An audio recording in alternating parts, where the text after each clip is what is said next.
मुंडवा जमीन व्यवहार प्रकरणामधली मुख्य आरोपी असलेली शीतल तेजवानी जी आहे ती सध्या पुणे पोलीस आयुक्तालयामध्ये दाखल झाली आहे। गेल्या 2 तासांपासून शीतल तेजवानीला आयुक्तालयामध्ये बसून ठेवण्यात आलं। मी आता खरं तर याच ठिकाणी उभी आहे। तुम्ही आताही पाहिलं तर जवळपास 1:15च्या सुमारास या ठिकाणी शीतल तेजवानी जी आहे ती या पोलीस आयुक्तालयामध्ये दाखल झालेली होती आणि तेव्हापासून आतापर्यंत जवळपास 2-2.5 तास झालेले आहेत। 2-2.5 तासांपासून शीतल तेजवानीला केवळ या ठिकाणी बसवून ठेवलेलं आहे। तिला खरं तर या ठिकाणी चौकशीसाठी बोलवलंय, तिची चौकशी सुद्धा केली जाणार आहे। मात्र अनेकदा असं जेव्हा एखादं मोठं प्रकरण असतं त्या प्रकरणांमध्ये पाहायला मिळतं की चौकशीच्या पूर्वी काही वेळासाठी हे संबंधित जे आरोपी असते त्या आरोपींना थांबवून ठेवलं जातं। तशाच पद्धतीने तिला आत्ताही या ठिकाणी बसवून ठेवलेलं आहे। थोड्याच वेळात चौकशी करणारे जे अधिकारी आहेत ते सुद्धा या ठिकाणी दाखल होणार आहेत आणि त्यांच्याकडून चौकशी केली जाणार आहे। आपण बघतोय सायबर क्राईम डिपार्टमेंट आहे हे आणि त्याचबरोबर वरती DCP सर जे आहेत आर्थिक आणि गुन्हे अन्वेषण शाखेचे ते सुद्धा याच ठिकाणी बसतात आणि त्याच ठिकाणी तिला थांबवण्यात आलंय। खरं तर या ठिकाणी शीतल तेजवानी पोहोचणार आहे याविषयीची कुठलीही माहिती माध्यमांना वगैरे कळवण्यात आलेली नव्हती। मात्र आपण जर बघितलं तर कालच ही बातमी बाहेर आलेली होती की शीतल तेजवानी हिचा जबाब पोलिसांनी घेतलेला आहे आणि ज्याविषयी जेव्हा काल सगळ्याच पत्रकारांनी पुण्याचे पोलीस आयुक्त अमितेश कुमार यांना याविषयीची माहिती विचारलेली होती, त्यानंतर सुद्धा CP सरांनी सुद्धा याविषयीची माहिती दिली होती की हो शीतल तेजवानी हिचा जबाब आम्ही नोंद करून घेतलेला आहे। तिने जबाबात नेमकं काय म्हटलंय याविषयी ते कुठलीही माहिती देण्यास तयार नव्हते। गुप्त हा सगळा जबाब असणार आहे। मात्र तरी सुद्धा शीतल तेजवानी हिची या प्रकरणामध्ये आणखी चौकशी केली जाऊ शकते अशी शक्यता वर्तवली गेली होती आणि त्यानंतरच आता आपण बघतोय की शीतल तेजवानी ही गेल्या 2-2.5 तासांपासून पुणे पोलीस आयुक्तालयामध्ये बसून आहे।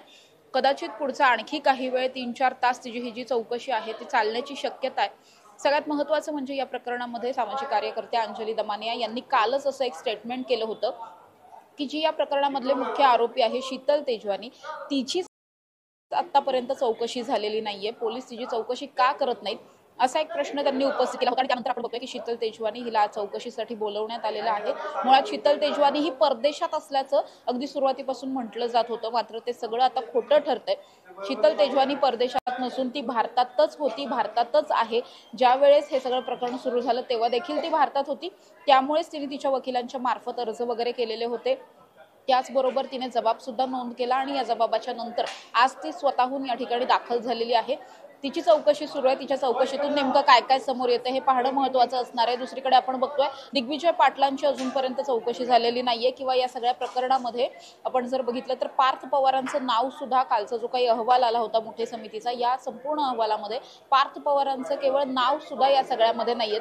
जे यातले 99% भागीदार आहेत त्यांचं सुद्धा नाव या सगळ्यामध्ये नाहीये। मात्र तरी सुद्धा आपण बघतोय की पार्थ पवार यांना कुठेतरी क्लीन चिट देण्याचा प्रयत्न केला गेला आणि शीतल तेजवानी दिग्विजय पाटलांचं नाव या सगळ्यामध्ये असल्यामुळे त्या अनुषंगाने आता आपण बघतोय शीतल तेजवानी हिची चौकशी चालू आहे। तिच्या चौकशीतून ती नेमकं काय बोलते हे सगळ्यात जास्त महत्त्वाचं असणार आहे। दुसरीकडे या प्रकरणामधले 272 लोक असे आहेत ज्यांनी स्वतःहून शीतल तेजवानीला ही जमीन लिहून दिल्याचा दावा करण्यात आलेला आहे।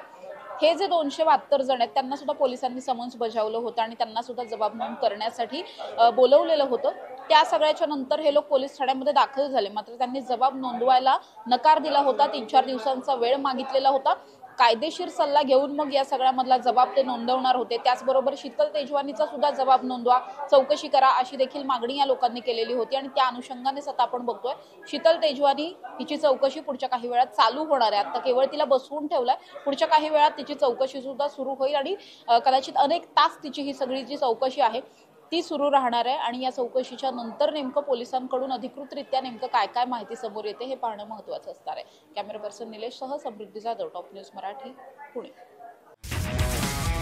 तुमची car, electric panel, data server आगीपासून सुरक्षित आहे का? नाही? मग आजच बसवा F Protect temperature activated fire suppression device.